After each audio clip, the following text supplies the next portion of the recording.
Story time and skincare. I really hope that this story time triggers people because it had me so pissed off, and it happened to me yesterday, not once, but twice. Look, I ain't gonna lie here, I'm not gonna minimize the truth just so that I don't get hate comments. I work full time, I'm an entrepreneur, I work very hard, and I have people work for me. I am a boss, okay? Point blank, period.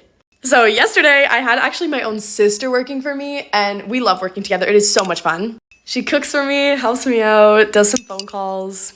So yesterday she was calling because I needed to open a new phone plan, and she said, hi, my boss needs to open a new phone plan. And instantly the employee goes, does he already have a phone plan with us? And Bailey goes, it's she, actually. Then she called the eye doctor. She said, hi, I need to book an appointment for my boss. And the person goes, hi, has he been here before? She. No hate to those wonderful women. All I gotta say is it's so sad that you hear boss and you think he. I thought my last name was Ho until I went to preschool. This is because I'm Chinese and my Chinese last name is actually Ho, and I never spoke English at home. My parents never corrected me when I wrote Wendy Ho on all my toys. It was until I went to preschool when my teacher told me that my last name is Lee, and I literally argued with her for a good while. I still have no idea why my parents never corrected me. Get ready with me story time with new makeup products. Also, if you hear anything in the background, I'm watching Tangled. So this story time, hold on. Anyways guys, this story time is about a funny moment that happened in the second hour. So I'm gonna go all the way from the beginning. So my second hour class is my English honors class, and we had our teacher for like the whole year, well, half the year. Because towards the end of the year, or like not too long ago, maybe like 2 months or 1 month ago, she quit. And there's like a whole reason for why she quit, but that's like a whole nother story time. But anyways, so now since she quit, we have this substitute, and the substitute is like an older lady.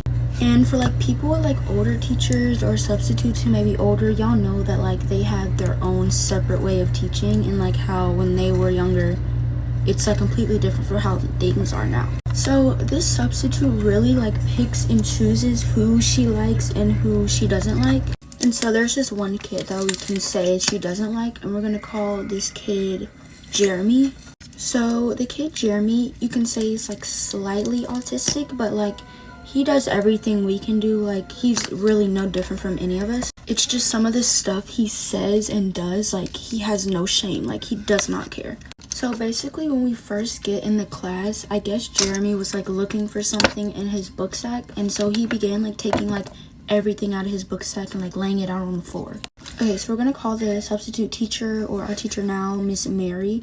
And so Miss Mary did not like that all his stuff was on the floor, like at all.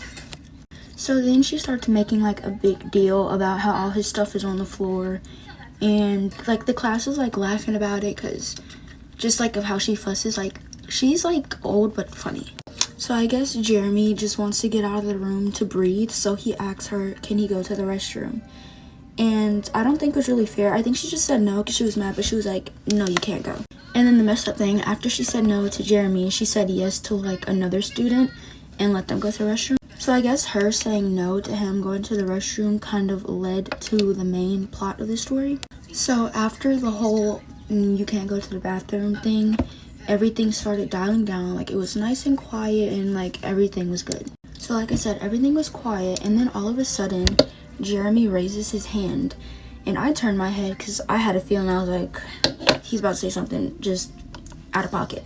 So because his hand is raised, Miss Mary calls on Jeremy, and literally his exact words, he had his Chromebook out and it was opened, and he said, according to the student handbook, you cannot allow, or like you cannot tell us we can't go to the restroom. Go to part 2.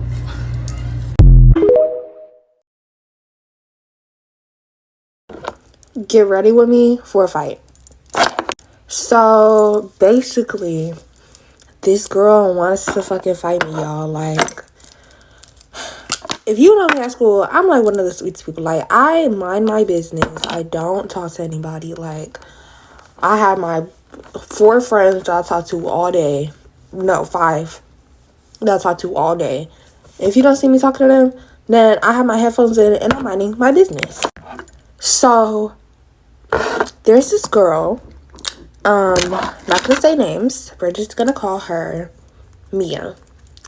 So y'all remember yesterday how I was talking about Sam and how he's a hoe, right? And how I wanted to mess with him, but he didn't want a relationship, basically. So I stopped talking to him. So I forgot to say good morning. Good morning. I was just too excited to tell this story. So he used to mess with this other girl named Bree before he started to mess with me. And Bree got really sad that, cause she really liked him, and so she got really sad that he didn't want to be in a relationship with her, basically. So when he started messing with me, she got mad at me. So Miss Girl is mad at me, and she was like, and Simone was kissing on my boyfriend. First of all, baby, I didn't even kiss him. I never put my hand, that boy never put a hand on me. I never put a hand on that boy. So where did you get kissed at from? Because that never happened. So let me get into what happened yesterday. So I was minding my business, and every little so often when I am in the mood, I go into the bathroom to see how I look, just to see if I have something on my face or something. So I go into the bathroom, and she happens to walk in before me. So I walk into the bathroom, and she happens to walk in before me, and I'm just checking myself in the bathroom, because every so often I just go in the bathroom and to see how I look. And she happens to go in before me. She says, when I walk in there, she says, "I'm not gonna deal with this bitch," and walks out. I'm gonna give you the benefit of the doubt, babes. So I'm like, okay, maybe she's not talking about me. So then I get out the bathroom, I'm walking to my class, and she goes and says she talking all this shit, but she not gonna do nothing. Y'all gonna have to go to part 2. Sorry.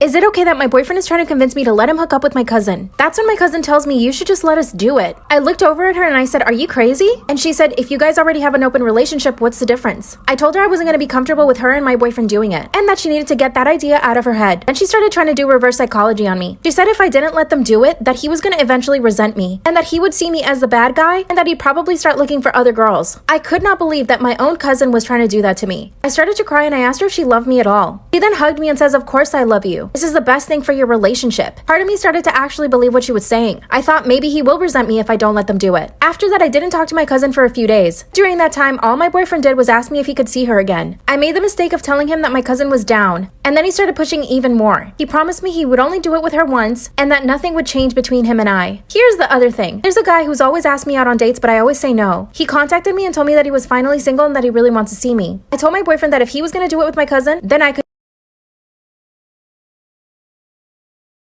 Story time of how I caught my ex-boyfriend cheating on me. Y'all better be ready because this one is good. So I started dating this guy when I was 16, turning 17. We were friends first, and I even knew his friends and I knew his family. And he's actually asked me out once before, but I said no because he was a player. And so by the time I turned 16, I said yes to dating him. So things were really great at first. I was really into him and we would go on so many dates and he was super sweet. And there were definitely signs, but I totally missed them. And I'm just not the type of girl to go through a guy's phone. I noticed he was super active on Snapchat, which is never good. One day he posted a Insta picture and I looked at the comments and there was a girl in the comments, which is fine. Girls can definitely comment. I am not a jealous person, but she had left a comment that said, "You're so hot," with a bunch of emojis. And these emojis were all hard eyes, guys. But a part 2 to see me blend this out and to hear the rest of the story. When I was 13, I made the worst decision of my life. It traumatized me so much. I'm now 19 and I regret it every day. I decided to move away from my family to a completely different city 2 hours away and live in an apartment with 2 girls I barely knew. One of them I had never met. to pursue gymnastics more seriously. The way this worked is Monday through Friday, we had gymnastics and we would do like school upstairs online. And then every night a different parent would come stay with us in our 1-bedroom apartment. And then at the end of the week on Friday, we would all go back home and then drive back up to the apartment Sunday night. So I would see my mom like once or twice a week, and then some of Friday, all of Saturday, and some of Sunday. Why she let me do this, I have no idea. Also, all 3 of us were about the same age and I was in 8th grade.